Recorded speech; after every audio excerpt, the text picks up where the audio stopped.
You are now listening to the Insight Fantasy Sports Podcast.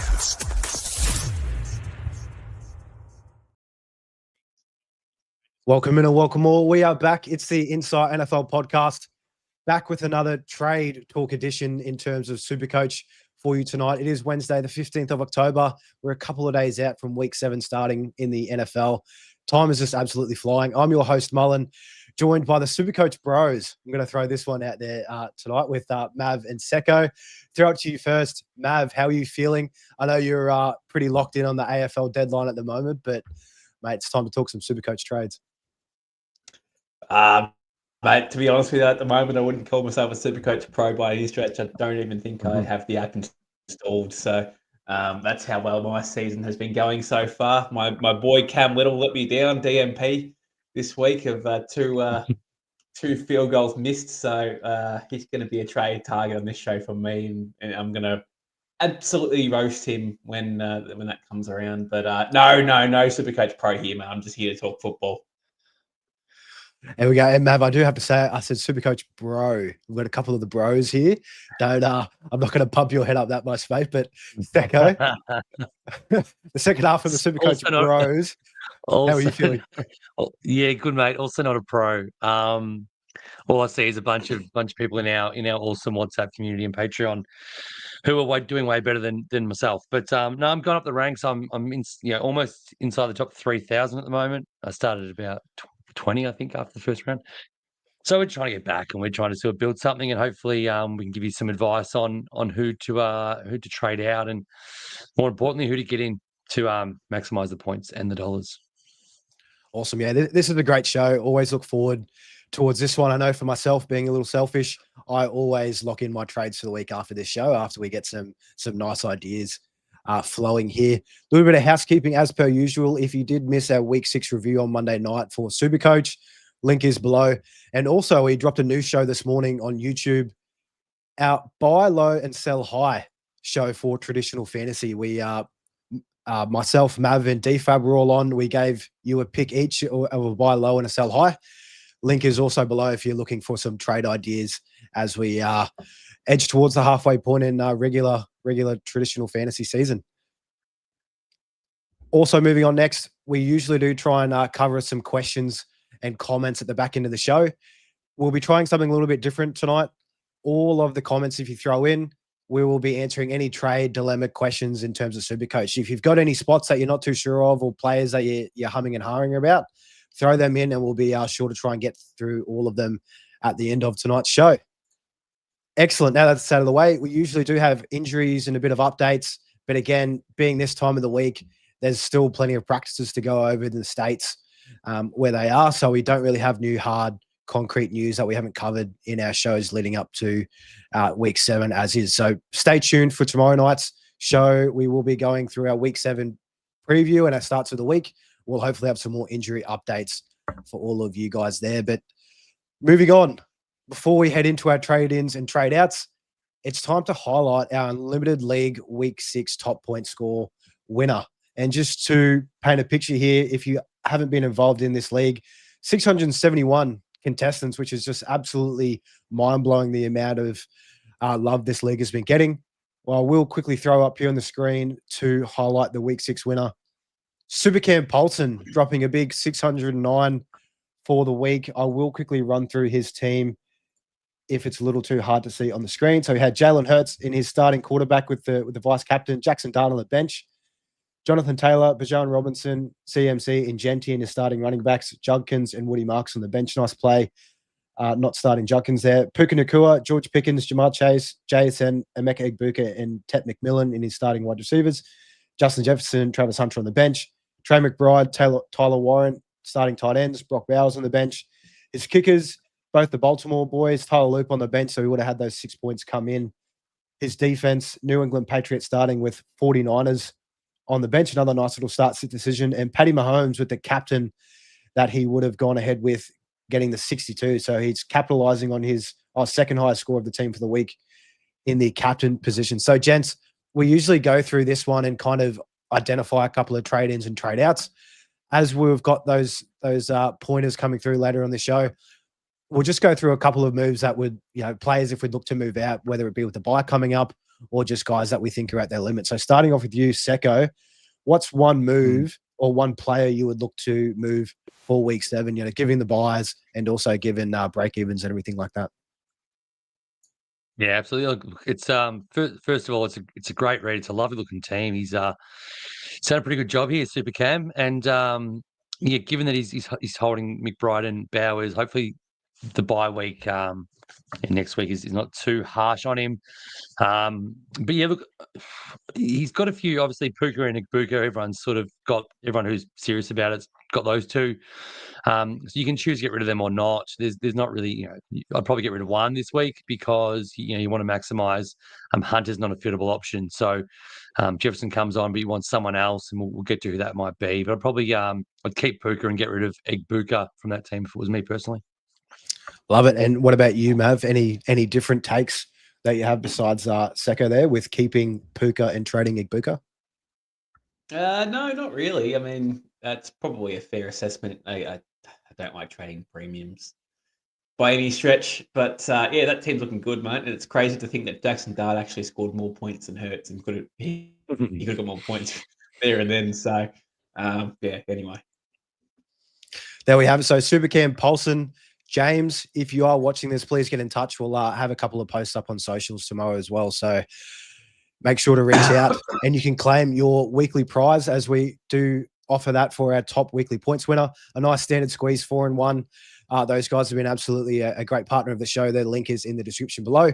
And also the overall winner out of the 671 of you involved will get a custom NFL mini helmet thanks to the guys over at NFL Helmets Down Under. If you are chasing new signed NFL memorabilia, full-sized helmets, or even some New Jersey mystery boxes that are always on the way to those guys, make sure to check them out in the link below. Excellent. Gents, now to get into the fun part of the show, our trade outs.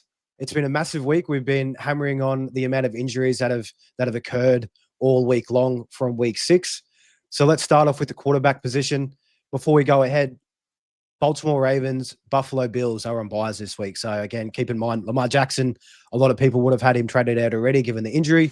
But Josh Allen, I know for myself, he'll be a trade out for me this week, along with James Cook, Derrick Henry, Zay Flowers, and Kincaid if you have them. So starting off with quarterbacks, throwing it to you, Secko, who is the number one trade out target that we have to start things off? You sort of said it. There's two schools of thought with Josh Allen on bye. Whether it's obviously whether it's worthwhile, and it all depends if you have cover, obviously, or not. If you've got some solid cover, and probably at a stretch, JJ McCarthy probably covers. You'll probably you probably call him cover, I suppose, if he plays. But if he's out, you're sort of forced to make a trade there. So he's definitely high on the trade outs because he's break even 64. He hasn't hit that for a long time as well. So there's no real harm. If you've got a few more trades up your sleeve and you've been a bit more cautious, it's not a bad idea to get him out, get someone scoring big in for the week. And then obviously you can get Allen back if you want to, or Lamar. So obviously you can hold as well if you're covered, but Allen's my trade out for the week. Love it. I'm there with you. Mav, quarterback trade outs for you. Who are you looking to move? Well, I mean, Justin Fields would be one of them as well. He's got a break even of 39, and that'll continue to rise probably as the future weeks come along. Again, we hate to say it, but 45 passing yards, albeit against one of the best defenses in the competition, ain't going to get it done. No Garrett Wilson now, so that's his primary target gone, taken away from him for probably multiple weeks now. So he's going to have to run a bit. He's going to have to be forced to throw it to guys he hasn't actually got a connection with just yet. So it's going to really test him out. I think he's going to struggle. Jets are 0-6, I believe. 0-6. They need to win desperately. Yep. And he's probably feeling the pinch a little bit now too, because his job is sort of well, it's not in question as per Aaron Glenn, but when it's been noticed, it starts to decline pretty quickly. So that's a sinking ship right there in Justin Fields. So if you're the 1,302 managers, it's time to make that trade. And Mav, just on that, you were mentioning about Justin Fields' job security. Do you think he gets moved on or stood down at some point in the year? 0-6, that last game throwing up 45 passing yards in total. How do you feel about Fields, I guess, long-term look for this year? I mean, I actually thought he played really well to start off the year. They had some games they probably should have won, and there was games like they probably should have had a positive record after the first 3 or 4 weeks. But they choked them, and they've had some bad moments. But no, I think there's the job security for him is definitely a bit under question. If they go 0-7, 0-8, 0-9, the pressure just continues to mount. So eventually you have to get a win. Without Garrett Wilson's going to make it very hard for him too. So yeah. All right, and another name that we have here is a nice cheap option, but there's just been so much going on with this team, the Tennessee Titans. Rookie quarterback Cam Ward has just really been struggling. It's come out that the last 4 first-round picks in the NFL in their first year as a rookie quarterback, all of their head coaches have been fired. So that Cam Ward trends on this list. It's not great signs to see, especially when they need a lot of time to be nurtured and kind of get themselves acclimated into the NFL. On top of this, Calvin Ridley, his number 1 target, has also gone down with a hamstring injury. So similar to Justin Fields, he's losing his number 1 for multiple weeks. And yeah, this offense is a complete dumpster fire after they fired their head coach on top. So clear out from Cam Ward. There's over 23% owners out there that can look to cash in before things get really ugly. Secko, I'll throw to you quickly. Any other quarterbacks that you want to highlight, or should we get on to the running backs?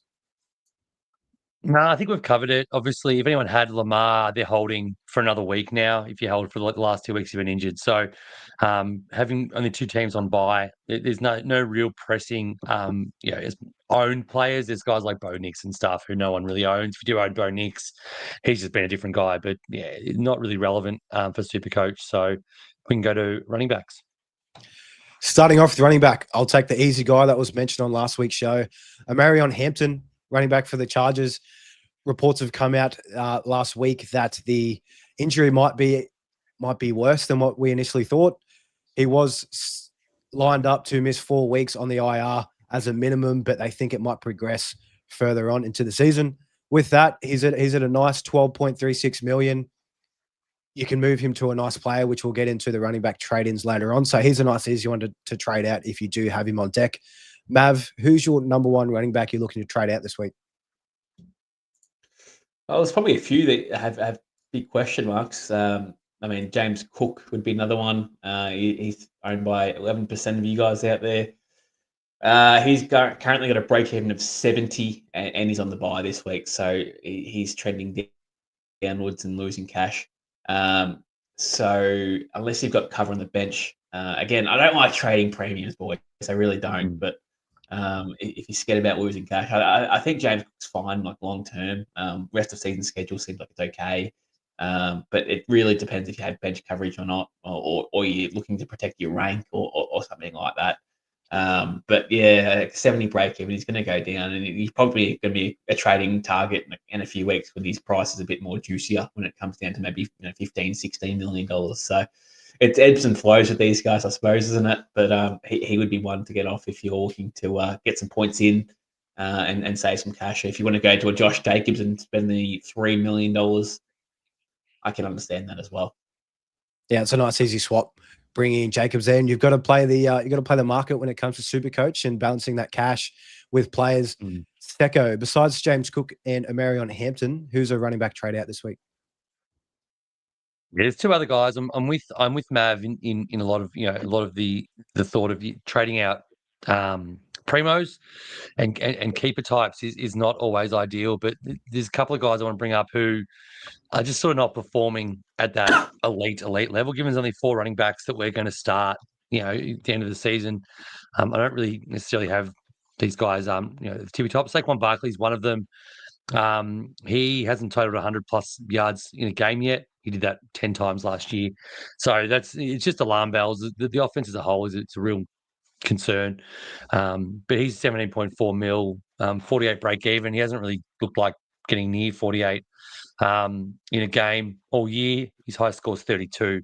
That seems to be his absolute ceiling. So if you've still got Saquon, buy in week 9, so it's a couple of weeks away, but you can get off him to, as you said, someone else, that 3 million more. There's a lot more that I have a lot more faith in performing.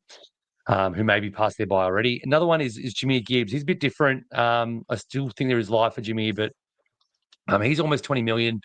He's break even 63 as a buy next week. So you can sort of play the similar to Josh Allen, but with an extra week.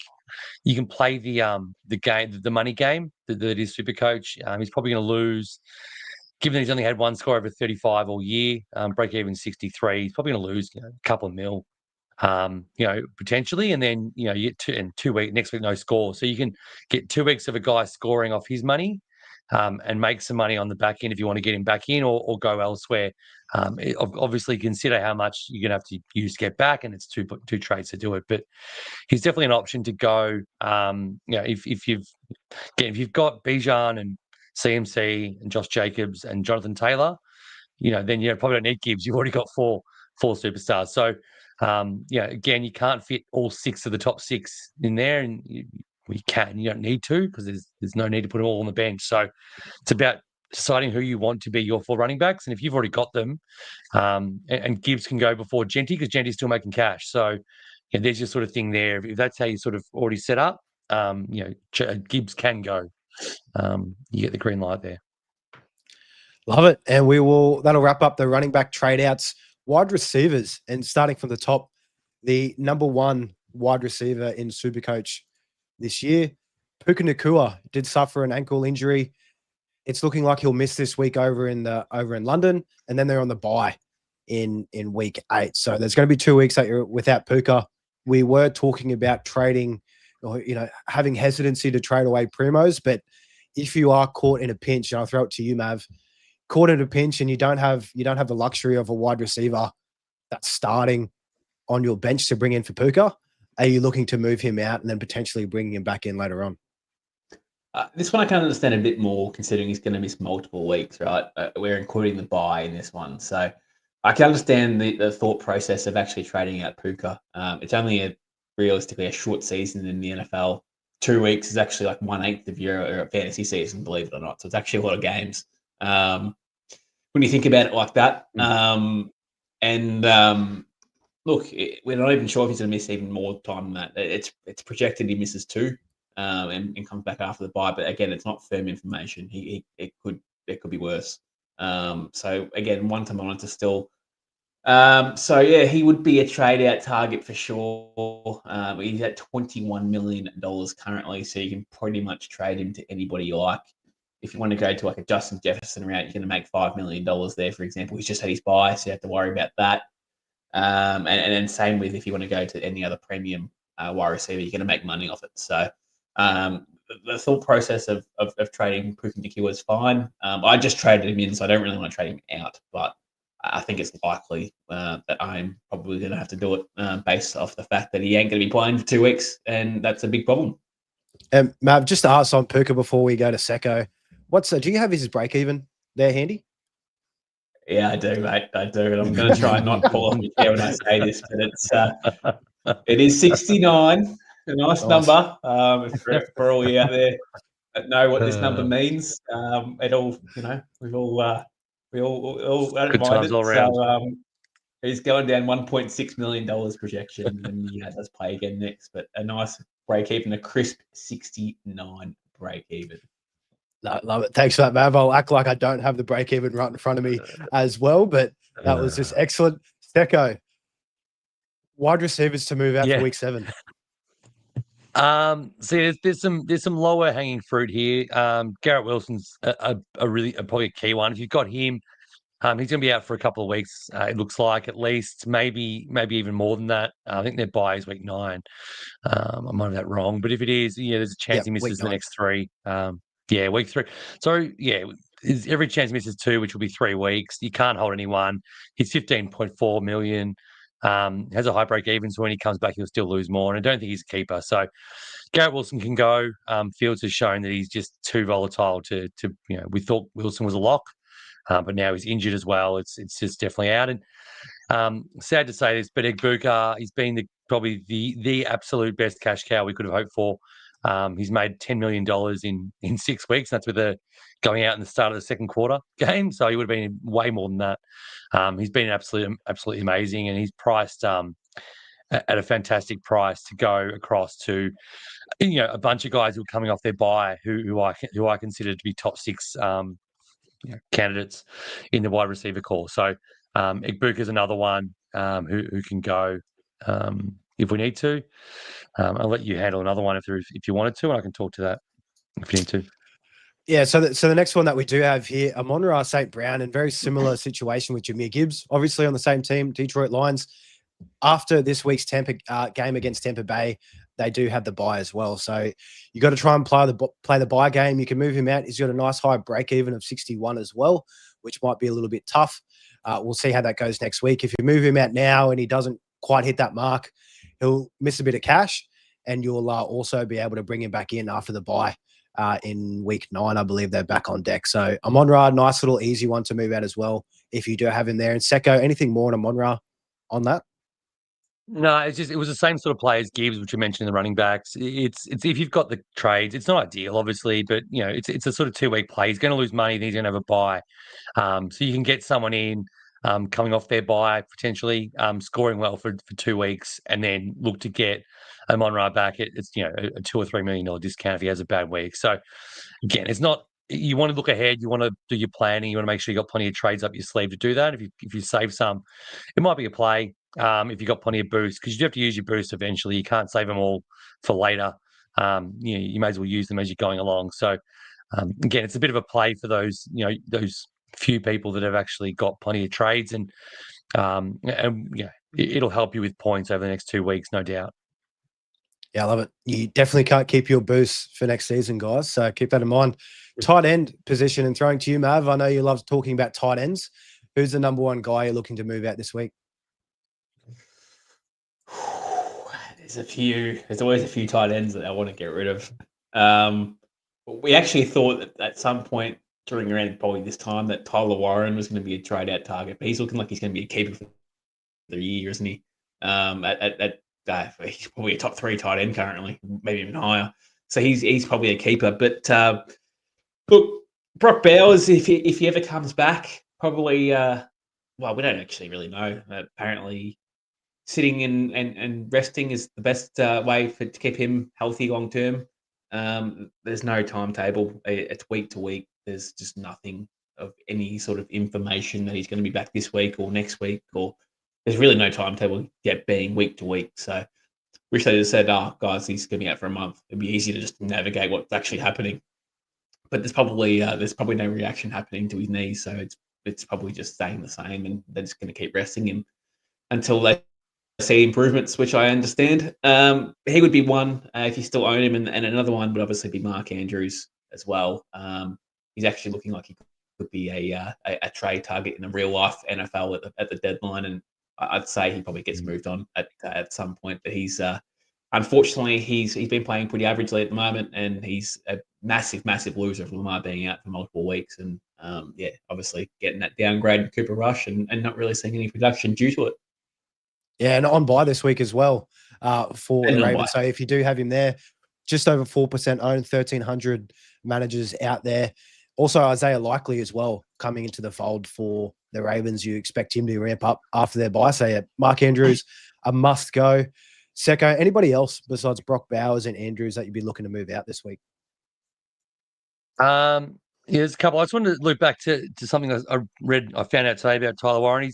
He's break even is 2. It's his highest break even of the year so far. That's how good he's been. He's had a minus break even pretty much the entire year. So he's just making money money over money. He's made over $6 million. So absolute start. And to Mav's point, I can see him being a nice little tight end too late into the season. Keep him 100%. The other one I've got is Hunter Henry. He has been really good at times. It's sort of like Drake May is sort of morphing into Josh Allen, where he doesn't make anyone good, he makes everyone good. And it's sort of this is Hunter Henry after a couple of great weeks, there's a couple of sort of down weeks. So his break even's up to 39. He's 10.8 mil, so he's a good price point. His buys miles away, so you can hold on to him and he score, but he's going to lose some money. So if you've got someone you want to go to, someone off a buy, or someone to downgrade to save some money, and you've got Hunter Henry, he's owned by a few people. I think he's about 4% or 5%. He's good for upper money, so feel free to move him on. In a similar way as you would Dalton Kincaid, is sort of lumped in the same thing. Also on buy, he missed last week and owned by a few. So he's also over 10 mil. So good price points to move out, free up some cash if you want to go down to someone else. Love it. Kickers. I will handle the start of this. Tyler Loop, fan favorite of the show. He's made us some nice cash, nearly 3.5 million to be exact. He's on buy this week. So if you were playing the Loop, and I can't even think of their backups name as well. I know a lot of people were kind of running that tandem, so they had a nice little Loop out option. I know I was doing that. So Tyler Loop is a massive trade out for me. Break even of 23. Has had a couple of down weeks as well, just given that the offense as a whole has struggled without Lamar. Derrick Henry hasn't really done anything. And yeah, Cooper Rush, you can't really expect them to do too much with him under center. But Mav, do you have a kicker that you want to get rid of before week 7? Well, yeah, Cam Little was a very big disappointment. He's actually owned by 9.9% of people out there. So I reckon people will listen to the increase. That's all you're doing. That is, I reckon that is of my doing. I reckon I've started a little trend and a movement there. I don't know if there's any TikToks out there with my face going off talking about Cam Little being a SuperCoach side, but I feel like I've got some sort of impact there. So he would be one. He was actually saved on the weekend by having that DMP. If he didn't have that DMP, let's say he made an extra point and had a few points or something like that, it would have killed him. He's got a break in of 20. It would have been higher. It would have been 30s, 40s, if not. So that saved his day for value wise. But he's got to go at some point. Look, probably not this week. He's probably going to go when they had their bye. When does the Jags have their bye? Good question. I believe week 9 from memory. I could be wrong. Week 8. He's safe for one more week. What, save for one more week, and then he's gone, boys. Bloody hell. Yeah. So, now look, he's probably safe this week, boys. We'll mention him next week. He's gone. Yeah, it's going to be a brutal show next week with that week 8 bye. There's just so many teams. I think week 9 as well is absolutely cooked from memory, but defenses. And with this one, we will just preface, we don't really want to move defenses too much. It's one of those positions that you don't want to waste too many trades on, but given the teams that are on bye, Bills, Ravens, heavily owned, Secko with defenses, any key guys you're looking to move around here besides the obvious of Ravens and Bills? Yeah, so look, Ravens are hard because they've lost all their money. They've been so bad that they're rock bottom. So if you paid up for them at the start of the year, it really sucks. But they can't lose anymore. So yeah, your point was great at the top, Mal. Unless you really, really have to, I mean, they're never out injured. They're a team. So they're always going to put up some points or zeros, but it's sort of just one of those things. You don't want to be wasting trades. You'd rather fix your team in ways that you can, because the reality is any DST you trade to can put up a 0 or 4 or 6 or whatever, right? So it's not like traditional fantasy where you can stream every week and then that's how you can sort of get some good matchups and do all right. We haven't got the trades for that. So the one trade out though is if you've got them and really need to and want to. Philly have been atrocious. I've owned them in one of the leagues. Right, I play a DST in traditional fantasy the last 2 weeks. Almost cost me last week. Cost me the week before.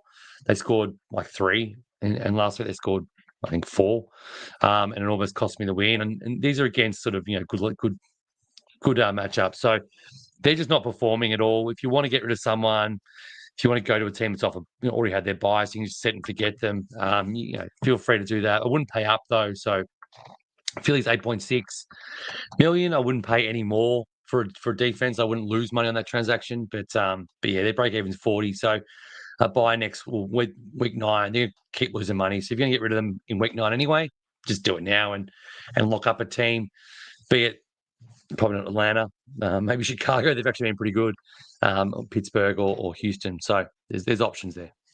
Yeah, and with Philly, before we move on to our trade-ins, they've been struggling with injuries as well on that defensive side. I know their star second-year corner, Quinyon Mitchell, is dealing with a hamstring. He didn't play last week for them, and also Jalen Carter, their star defensive tackle. He was also laid out on that game I too. think they're all back. I think they're all going to be back this week, Yep. and they're playing against JJ McCarthy. So, yeah, I'm now thinking about it again. Maybe just hang on to him for one more week, and they might hit the 40. Because I don't think JJ. We saw enough of JJ to know that he's not great, but Wentz is actually injured. So, yeah, I think McCarthy's going to be thrown back into it.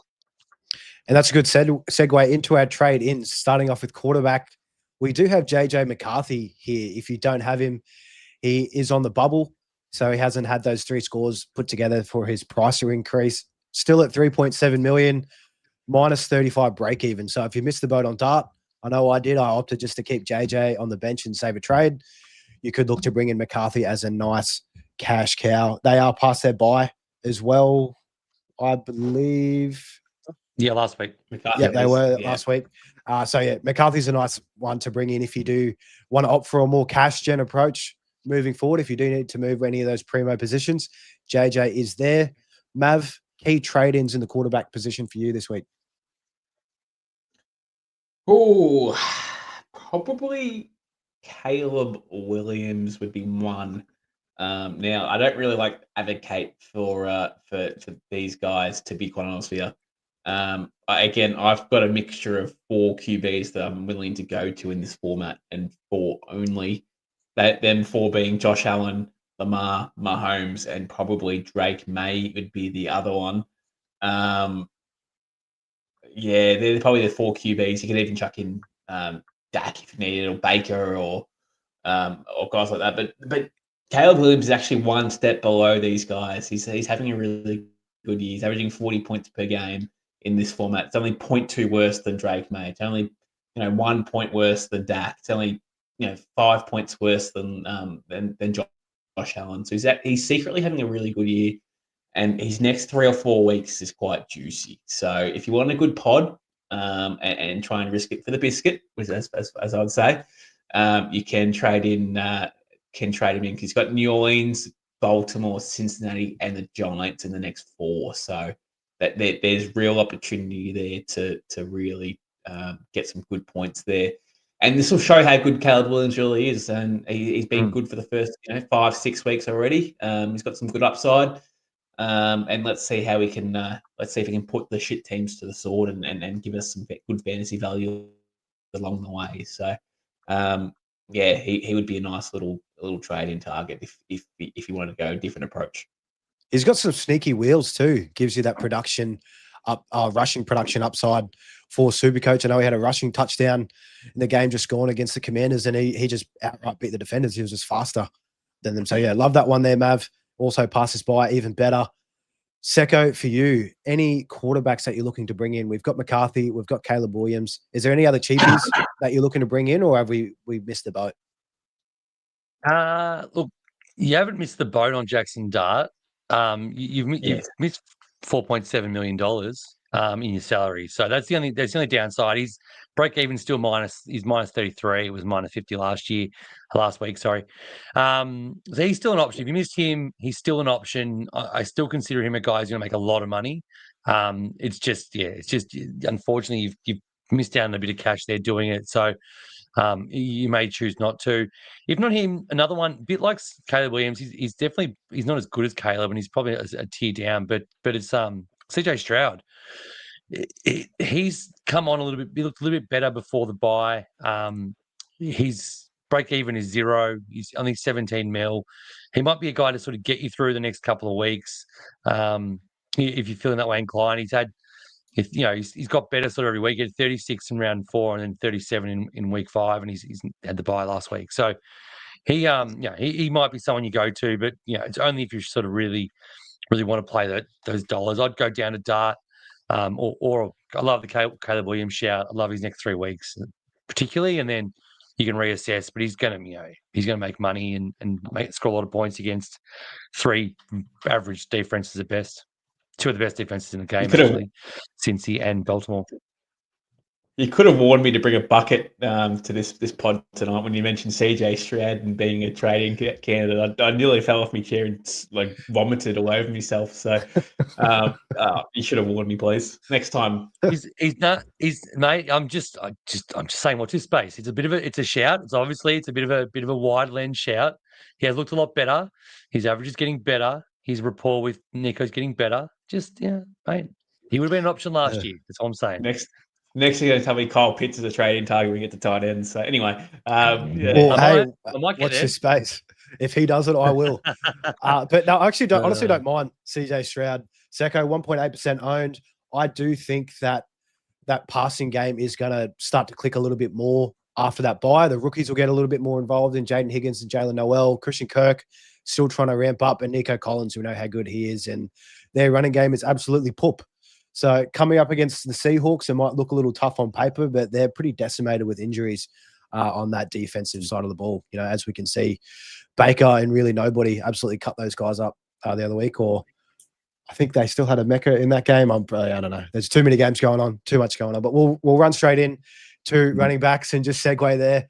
Ja'Cory Krosky Merritt. I'll take this one because he's the absolute hotness. Bill, as he likes to go by, 9.6 million, -9, break even, and he has just got the keys to the kingdom for this Washington Commanders backfield. Chris Rodriguez, the guy that he was battling with the last couple of weeks, he was a healthy scratch on the game just gone against the Bears. So I really think that Bill, this is going to be his backfield moving forward. Is a nice option there, just under 10 mil, and his schedule coming up is also pretty juicy. He's got Dallas next week. Kansas City's a little tougher. Seahawks aren't too bad. Detroit, Miami, and then the bye in week 12. So later bye, so you can capitalize on a bit more cash and get you through the bye-mageddons that are coming up in week 8 and week 9.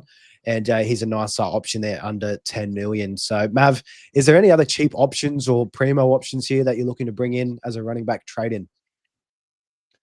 Well, Josh Jacobs obviously would be one if you don't own him yet, and I don't own him. I'm actually considering moving on Genty this week to get Josh Jacobs in, to be honest with you. I missed the boat last week. I went Hampton down to Bill instead of going up to Jacobs, which I was okay with, to be honest with you. But it's time to get Jacobs in. He's showing he scores every week for fun and scores multiple touchdowns every week for fun too, might I add. So he is pretty much the offense there. Jordan Love has been okay. Let's be honest, he's been okay. I probably expected a bit more out of Jordan Love in 2025, but hasn't really provided. But Josh Jacobs is proving to be pretty much the alpha wide receiver in running back in the competition, and obviously in this format as well. So he's got a -8 break even, and he's got a $20 million salary cap of a price tag next to him. So it's really time to buy him while he's, I suppose, while he's cheap, because that's probably cheap. Yeah, and you touched on it, Mav. He could nearly score a touchdown every week, just given his role in that offense. I know last year, I think he had 15 or around those likes there, and he's on pace for that again this year. So nothing much has changed there in Green Bay. Secko, we've got a couple other names on this list. Cheapy, primo. Who do you reckon? Yeah, look, I think the key at this stage of the year, and it still is early, but if you can get a premium who's passed his bye, and someone you're comfortable with being in your team the entire year, obviously injuries happen and things happen on teams, but Bijan Robinson, if you haven't got him, he's getting up there in price. He had a monster game again. If you didn't see it, the primetime game, it was unbelievable. It was pretty good besides the one run, but the one really franked it. He's $22.7 million, so he's paying up, but his break even's 5. He's not going down from that, for a couple of weeks at least. I think at this point, he's just simply must have. If you want to climb the ranks, I think he's just someone in the team. He's number one running back. There's a lot of talk that JT was there to sort of take his crown, and he's great. He's amazing. But this guy has a sort of different realm. So, in my opinion, if you haven't got Bijan, he's passed his bye. Just get him, find a way. If you have to go down to one of the previous guys we talked about, or later guys, find a way to make the money, because it's definitely worth it. I love the Jacob shout. The only other one is Cam Scatterbo, or Scatterboo, as they call him over there. A massive game. Again, primetime game, isolated game. Everyone saw it. 3 touchdowns. Won't happen every week. 3 touchdowns. So keep that in mind. But if you're looking at sort of shopping in the clearance aisle, he's 13 mil. So he's not, obviously, by no means is he a bargain basement guy, but he's in -10. He's going to make a fair bit of coin, and they have a late buy. So Obviously, if you can't get someone past their buy, ideally you bring someone with a later buy, so you've got plenty of weeks to make cash before you have to move them on. At this stage, this point of the year, if you've got a week 8 buy or even week 9 buy, you bring them in, you've only got 2 weeks before you sort of have to move them on again. Unless they're a keeper and you want to make an exception to do that and carry them. But pretty much you want to hold till after their buy so you get a clear run and never have to cover them again. So, yeah, Scatterby, but if you've got the money, Bijan or Josh Jacobs, I think are just, absolute. I think Josh Jacobs is bordering on must-have personally, and I'm bringing him in this week. So, some very great options. Bijan's going to get to $25 million by the end of the week, end of next week. Yeah, and he might not come. He might not come back below 22.7 again. Like that sort of game last week. If he has another 40 something, his break even will still be teens. Like he won't come down to 22 again till week 11, and then it's like too late. So if you want him, get him. Must have. And the matchups: 49ers this week, decimated by injuries with Fred Warner now out, and then Miami the week after. So if he doesn't score multiple touchdowns in that game, I'll just about eat my hat. So, yeah, we'll make sure to keep track on that one. Bring in Bijan if you can, and also Josh Jacobs for sure. He's a nice key one there. Wide receivers. He might be the most expensive player in the game. He might be more expensive than Lamar by that point. He will be. He could be. He could be, has that possibility. Wide receivers, guys, and I'll start off here because I've actually got I'll be a little bit selfish. A decision that I'm dealing with this week with my roster, Drake London. He's the number one guy here on our list. Again, coming off the bye, had a massive game in prime time to go along with Bijan's massive game. 15.5 million, minus 11, break even. The dilemma that I've got Josh Allen, of course, I'm going to have to move him. I'm thinking about bringing in Drake London into the flex. I've got enough wide receivers there to kind of cover me through. I don't really want to move too many guys. So I'm thinking I'll bring in London in the flex, save a trade to, kind of bring in a quarterback later on and just have London in there because he's going to make a heap of cash against the 49ers. They've been pretty poor against the pass, so I can expect him to have another big week this one. Is that kind of a move you'd be looking to make? I'm probably getting a little bit too cute there, but I just don't love the quarterbacks. I mean, Mahomes is there, but his buy's coming up, so I don't really want to have to move him out again when it gets to it. So how do you feel about that one, Secko?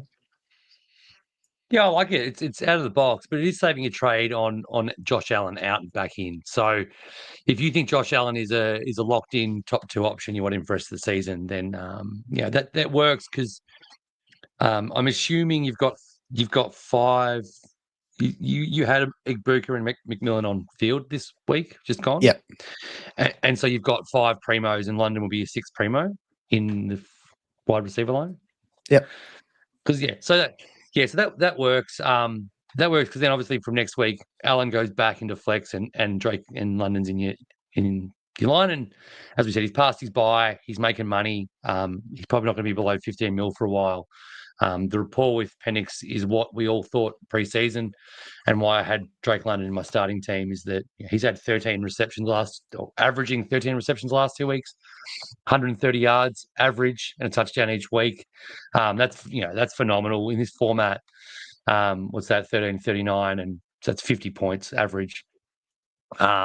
It's unbelievable. Won't happen like that every week, but Penix is definitely playing well enough the last couple of outings that having Drake London, I got him in last week because I was pretty confident of the hyper target Drake London game plan was back. So it's a 2-man team, which we love in SuperCoach.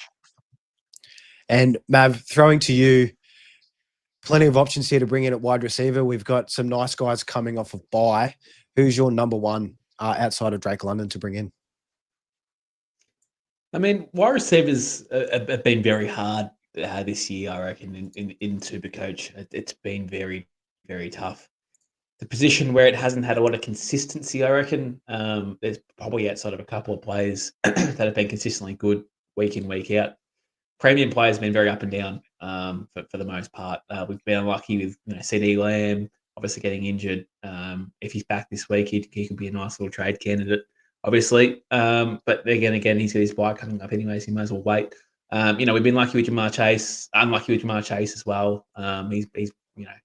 He's looked shit house in a few weeks, and then next he's dropped to 60, or 40, whatever it was. So we've been really unlucky, but the two guys that seem to be always just performing well week in, week out is Smith and Jigba. If you haven't got him, he has to come in at some point because he looks like he's consistently great.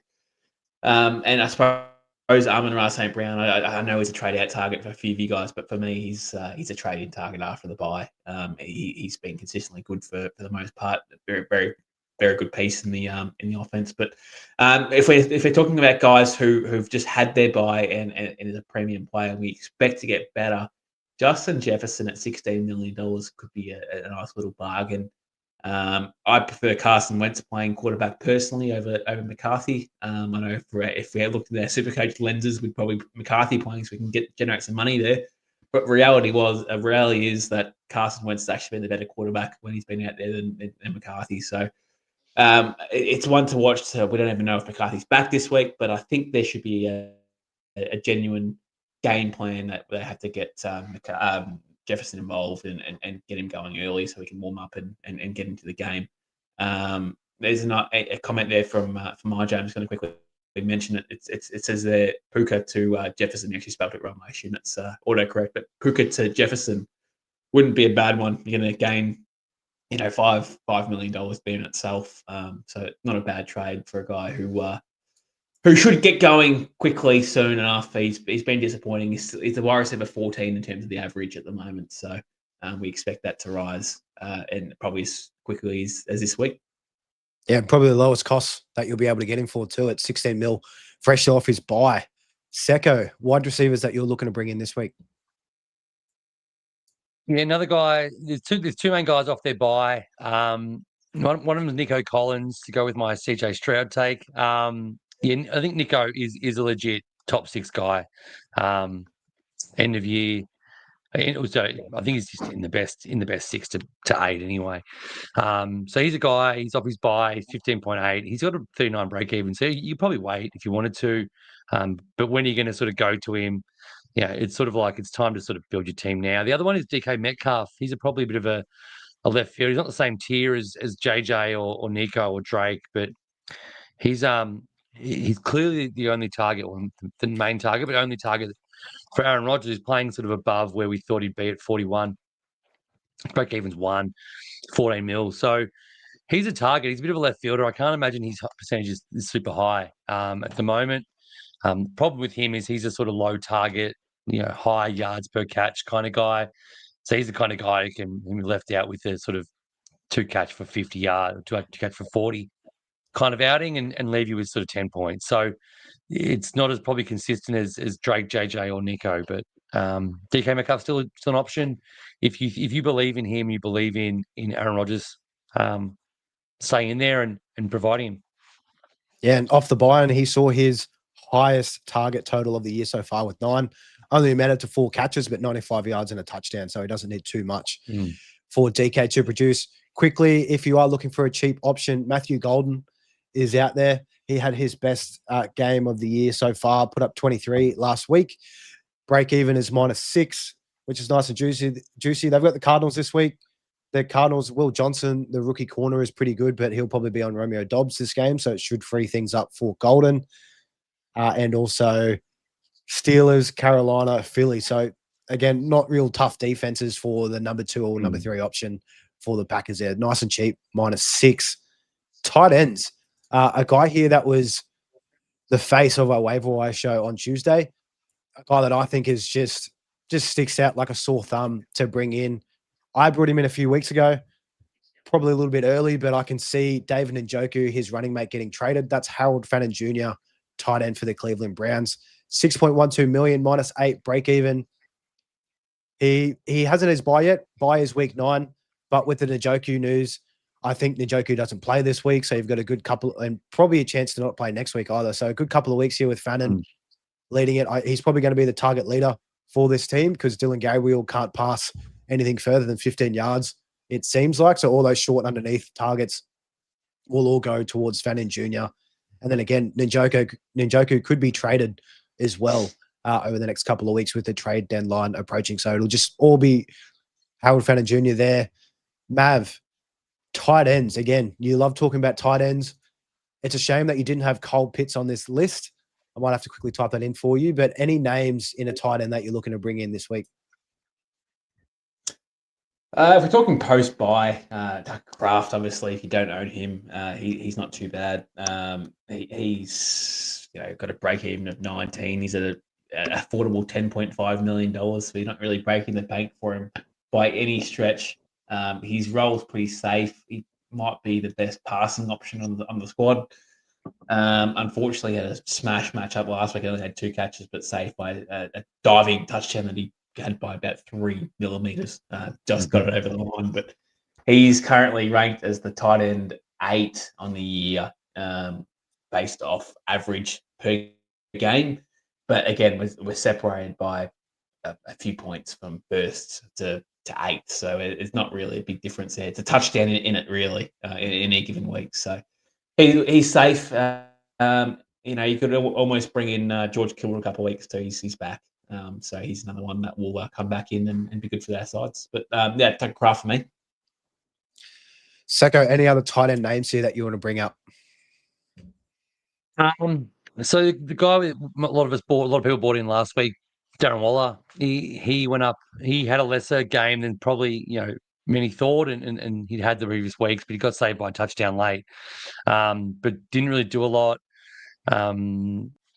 He's only 6.64 million. So if you're going down to facilitate some of the trades we mentioned about, namely in the running back zone, Bijan or Jacobs, you may want to go down from one of the guys on buy next week to Waller from cash. He's minus 12. Still going to make some money. Made a couple of mil, 3 mil almost last week, but yeah, he's still an option. And finally, Theo Johnson. He's firming to be the number one target in New York for Jackson Dart. So he's break even 0. He's just under $8 million, getting up there a bit, but he can definitely be a guy to fall in the end zone. If he sort of gets more consistent work with, not a lot there. Little Jordan Humphrey was looking good on Friday. So this guy could definitely be a guy to soak up a lot of targets, which is what you want. So again, if you're going down from a $11.5 million guy to a 7.9 guy, frees up that cash. He's going to make some more cash. So it's a sort of a cash play. And to get him through with a late buy, he's going to play all through the next month. So they're my 2 guys. Love it. Moving on to kickers, and we will be pretty quick, even though there is a nice option here that's sticking out. A guy that I'm probably going to look to move loop for, Chris Boswell for the Pittsburgh Steelers, coming off the bye, just under 11 million. Break even of 17. And in my eyes, I think he's just a season-long keeper. So if I can bring in a kicker that's going to look to perform, I don't really rate the offense too highly in terms of Pittsburgh and Aaron Rodgers. So, if they stall drives and give it to Boz, he's going to convert a lot of the time. So he's a nice one to bring in with that break even of 17. Cheaper option, Borregales. Not too sure if I went all right with that Secko. I just kind of took a stab based on last week. He's 6.63 million for the New England Patriots, break even of 0 as well. And they do have a later buy. Is it week 14? Week 14 for the Pats. So again, if you are looking to move off kickers, which again, nothing that we want to waste too many trades on in SuperCoach, but those guys late buy, nice and cheap, and also Boswell is a nice ad as well if you want to look for a season-long keeper. Mav, always have to throw to you when it comes to kickers. Any other names that you want to highlight to bring in this week? If you want to mention kickers, Kaimi Fairbairn would be one to bring in. He's currently ranked as the 6th best kicker currently. Again, not much. I think there's 3 points in it between being 6th and being 2nd at the moment. Joey Slice somehow still is number 1. Been lucky that he's had a couple of DNPs next to it. Otherwise, he'd be 10th or 12th. He's been very lucky. So I'm taking Joey Sly out of the contention for being the number 1 kicker in this format. I hate the fact that you get a DNP if you play like shit and score a donut. I don't like that. They need to fix that next year. But he's right in the contention to being the number 1 kicker in the competition. Just had his buy as well. He's $11 million.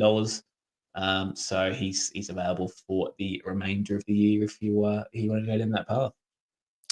All right, enough time on kickers. And Secko, throwing to you with defense, is there anyone we're looking to trade here, or do you kind of want to, I guess, set the landscape moving forward for defenses? It's sort of like, obviously, unless you're forced to trade out, we don't really. There's no one to trade into because ideally you'd want to trade to someone who's had their buy, but all those teams are either more expensive than who you'd have, and there's just no guarantees to score points. That's the reality of it. So ideally, if you somehow went into the season with two teams with the same buy, then that's some poor management, and apologies for that. But I've got the two worst defenses you could probably imagine ever outside of Baltimore, and I've got San Francisco and Arizona. I hate it, but I'm going to make my points up by trading elsewhere and hope things come good there.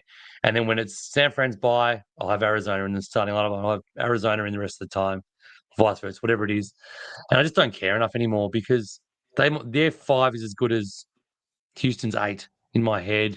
It's worth more than a trade. So I'm losing money on going to anyone. I'm not losing money out of my DST to trade them out. When it's so that's just the reality of it. If you want to have a crack, you make the decision because I don't think any of us can steer you into a DST that's going to be great season long. And that's the question I've got. Who's a great season long DST to pick up? And I'm like, no, it doesn't exist, mate. Doesn't exist, and we don't need to be talking about defenses anymore for the week. Guys, we will quickly jump into some comments. Thanks heaps for throwing all of these in. Again, it will just be questions for SuperCoach trades. If you have dilemmas, we'll run through these and give us our thoughts on that. Beforehand, if you are watching on YouTube, make sure to smash that like button if you're liking what you see. And also, if you want to stay locked in season long, hit that subscribe bell. You'll get notified whenever we go live or are dropping new content every day, pretty much for the most part. We're dropping 6 shows a week. So make sure to tune in, like, comment. We absolutely love it. Going to comments quickly, guys. Thanks heaps for throwing these in. IJ, Nakua to Drake London. Is Egbuka a hold if you can cover him with DJ Moore? Also, Quinton Johnson back or still out? So, DJ Moore, he might not play this week. He ended up in an ambulance after that game. Injury is a little bit non-disclosed at this point, so he's probably not one that you can bring in and cover. And Quinton Johnson will probably have an update on that in tomorrow night's show on if he will be playing for week 7. But gents, Nakua to Drake London on paper, how does that look for you, Secko? On paper, I mean, I don't want to get rid of Nakua. I think he's asked. Is it better to get rid of Nakua because he's got more money? You want Nakua for the last 8 weeks. So trading him out means you're going to want to get him back in. He's the best player in the game, best wide receiver in the game, in my opinion. It's pretty much daylight for what I think. With his rapport and just the way he's able to win in this format and all formats. So I would definitely try and find the money to go with Egbuka to London. Egbuka, you're never going to have. Yes, he was the wide receiver 4 in the year, but you were never going to have him past a certain point anyway. He's made $10 million. Time to move on. Also, is QJ back? Yeah, maybe. But no, I would go Egbuka to London easily. Love it. And the next one for you here, Mav, from our guy Theo. Thanks for having this in here. Hi guys, I think I'm planning on Lamar Jackson in round 8. Think that's too much of a risk, or just getting Mahomes or Drake May this week?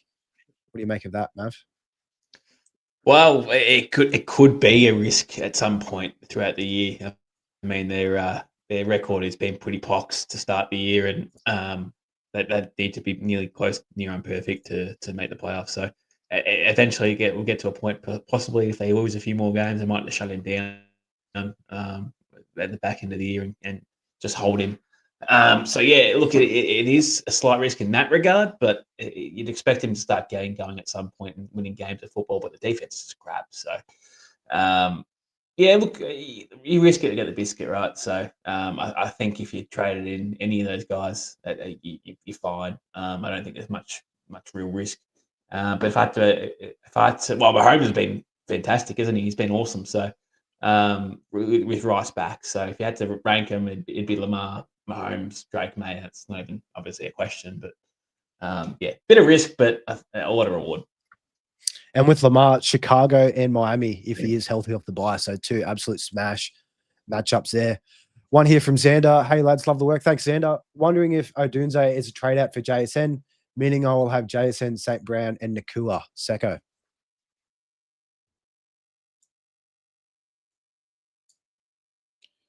could be frozen there. I'll quickly jump in. Doomsday. Oh no, Secko. Am You I still there? around? Yeah. Yeah. Sorry, There you go. I think I'm back. Oh, I did freeze for a bit there. Yeah. Yeah, I wouldn't do it this week because you have all 3 on bye and you can't cover 3 guys on bye. So you're not going to trade out Nakua. I wouldn't be trading in JSN just yet. I'll wait till after his bye and then go nuts. So go to keep it Dunze, take his bye. You can trade him at another time in 2 weeks. You won't lose too much more money. There was no issues about him losing anything in coming out of the bye. He's still the same. Dunze could have easily had a touchdown and done a lot of other good things. So stick with him and trade JSN or him to JSN out of the bye.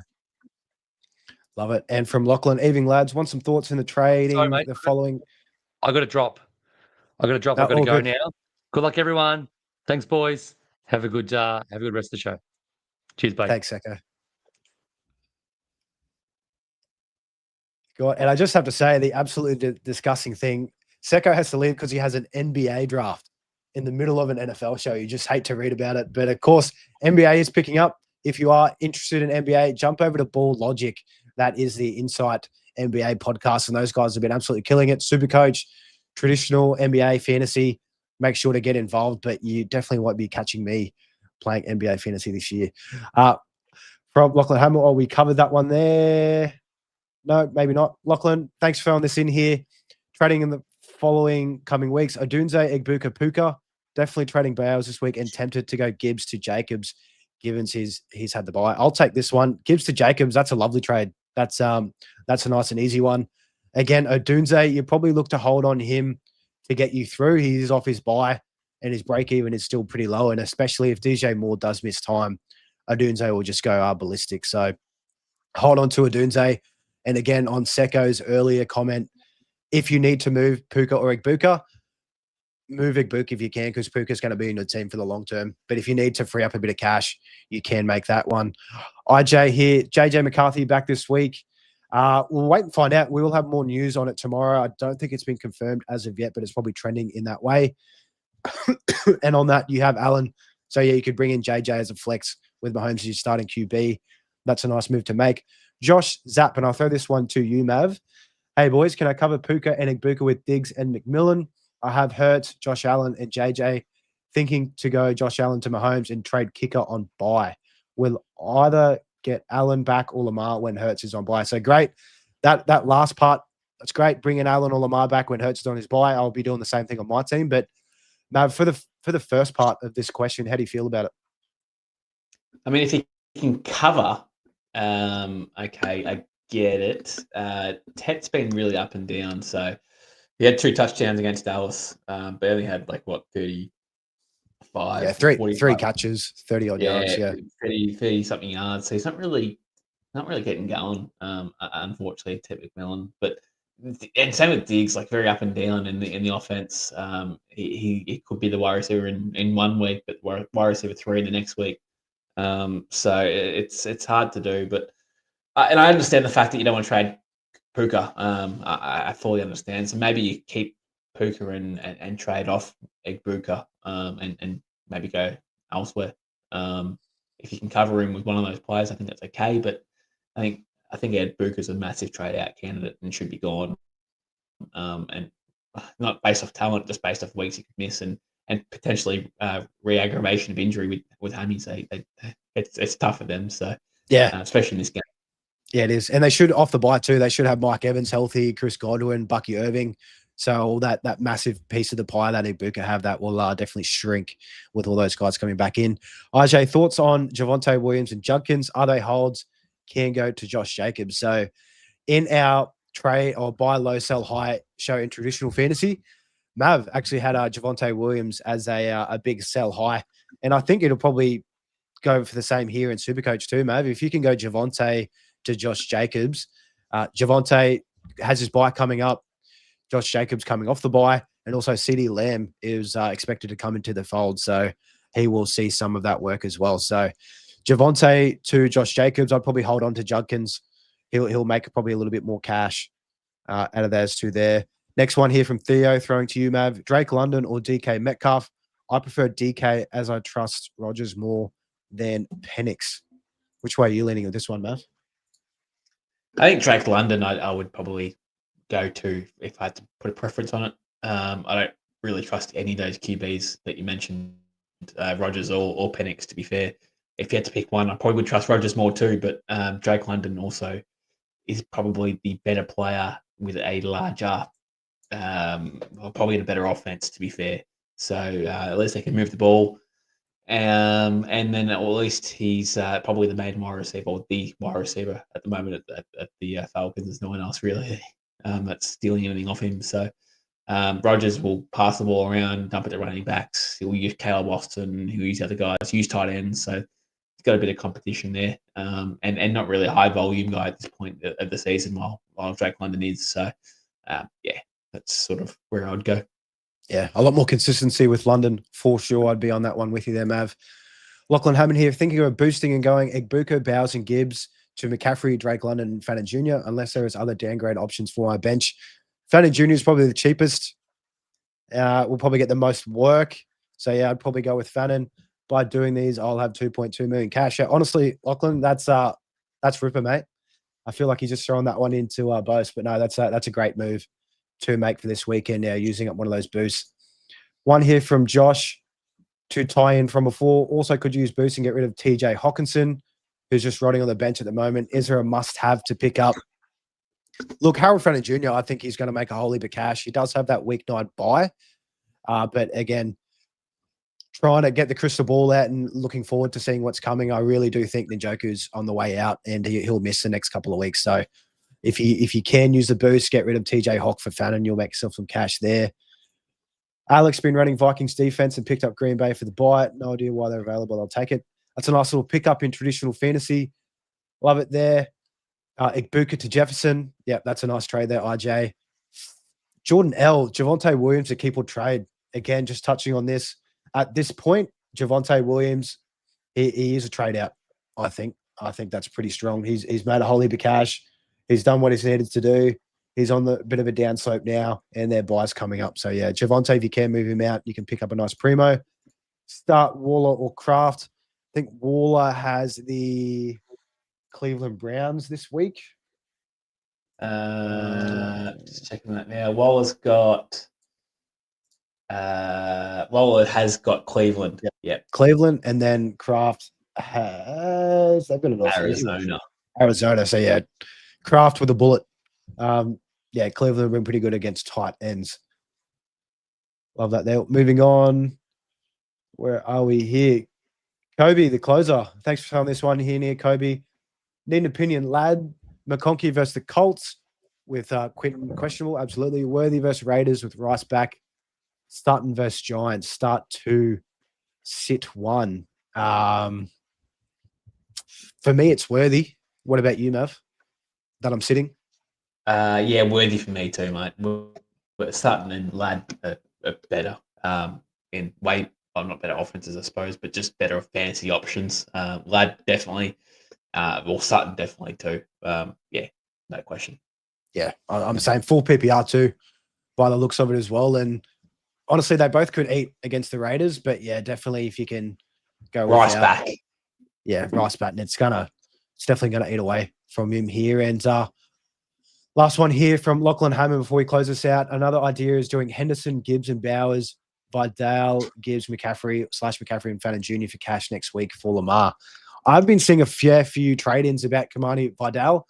Not too sure how you feel about it, Mav, but I know for me, his role isn't going to be secure long-term. Sure, it's a nice little cash grab, but I think you're just kind of burning extra trades at this point. You could probably look at other positions for better cash grabs. How do you feel about Vidal moving forward?